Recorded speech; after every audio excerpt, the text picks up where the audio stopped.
this morning. It was about 8 o'clock in the morning, and it looked just like this. If you've been keeping up with my most recent videos, I posted 2 of them already this week. And if you remember, I was shorting NASDAQ yesterday to target this daily fair value gap right in here. And then I also stated that we would more than likely want to reach down into that weekly 50% line of this weekly buy side imbalance. All right. We're overall bullish on our higher time frames.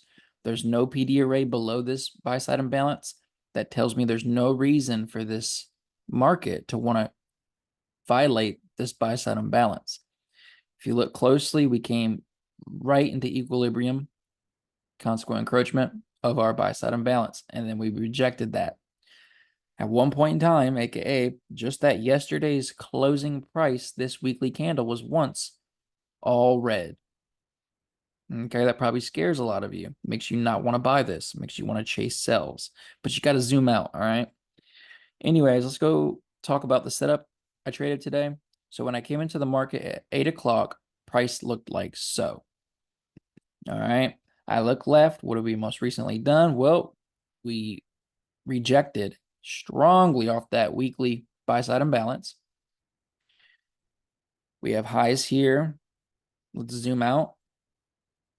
We have equal highs from the previous 2 days. All right. So here's buy side liquidity. I'm coming into the market. I want to be a buyer because I'm trusting that weekly buy side imbalance to support price to go higher. Here's your 15-minute chart. I notated this down close candle here prior to this displacement higher. I take the wick to body, extend it out in time. I did not get my buy entry here. No, I did not. I'm not that perfect, or I just missed it. When I came onto the market, price looked just like this. See how that candle was red just a second ago? That's where I bought, and I placed my stop loss at the most recent respected PD array, which happens to be this swing low here. Look left, order block, they respect it, we trade higher. I broke price down, went to a 3-minute time frame. Here's that 15-minute order block level. We came down, we respected it. So I'm paying attention to that stuff. And here's a 3-minute time frame. This candle right here, there is absolutely no wick under it. You see that right here? This is something I've been doing for years now. I'm not going to dive deep into the whole entire lecture about no wick candles because I can get really in depth with it. But that's not why I'm here today. I'm just showing you. Here's my no wick candle. It may look just like an average fair value gap to you. In a sense, it is a fair value gap. Yes. But when it has no wick on it, just like this, I always put my buy limit, or if I'm watching price, I will enter as soon as we tap into the no wick. Okay. It's another form of inefficient price action. So this is where I got my entry this morning. I wasn't able to catch the 15-minute order block buy, but I'm notating how price respected this 15-minute order block. So my risk goes at the most previous respected PD array. My stop loss was at this swing low here, which again is just the 15-minute bullish order block here. I wanted to get in sync with this market. I wanted to be a participant in buys this morning. So I had to dig down into lower time frames and find an entry that would make sense and support that. 3-minute, no wick, fair value gap. That's my entry. So I'm blending that 15-minute time frame order block with a 3-minute, no wick, fair value gap. 9:30 is approaching. What happens at 9:30? We blast off higher.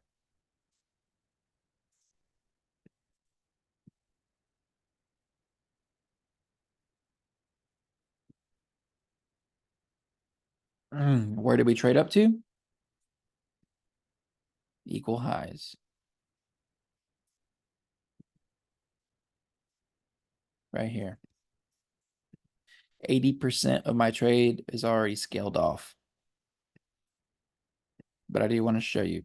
If you even missed this move right here, and you think we're going to go to the equal highs today, you can get in sync as soon as they come to your next PD array. And you got to scale through the time frames to find the PD arrays, okay? 3-minute time frame. We have yet traded up to the equal highs.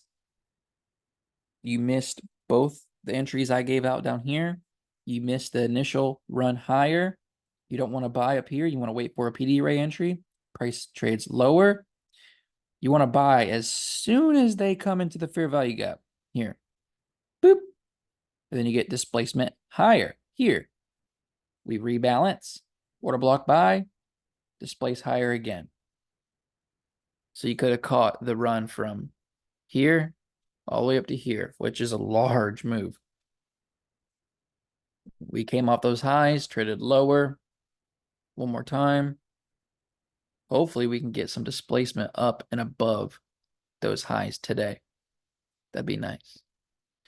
But yeah, I'm glad this was a little quick exercise for you guys today. Here's the 15-minute time frame. Here's your new fair value gap that we just now recently hit. Stabbed below the 15-minute low. Fill the fair value gap, and maybe we can see higher prices. All right.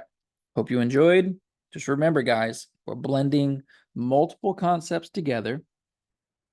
We're thinking logically with reasons, good, valid reasons, and we're filtering through from our higher time frames all the way down to lower time frames to arrive at a setup, you know, a setup that's logical and makes sense. You got to have that train of thought, okay? You know, like my stop loss placement. And when I came into the market this morning, I didn't get the order block buy here, but we're still trading around that price. So I had to dig down to a lower time frame and find my entry. Where was it? It was the 3-minute no wick fair value gap. My stop loss got placed at the swing low of the respected order block. So in terms of risk to reward, what does that look like?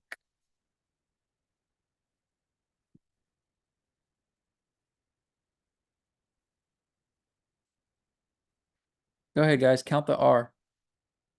11 RR. R, matey. Look at NASDAQ. Just like I said, we're probably going to go higher. These two blue lines is the 15-minute fair value gap. Traded into it. Now we're going higher. There's too much buy-side liquidity for this pair not to want to go higher. Anyways, hope you enjoyed. Make sure to hit the follow button, like, subscribe, tag some friends, retweet, whatever you want to do. It's free to you and it helps me out. Love ya.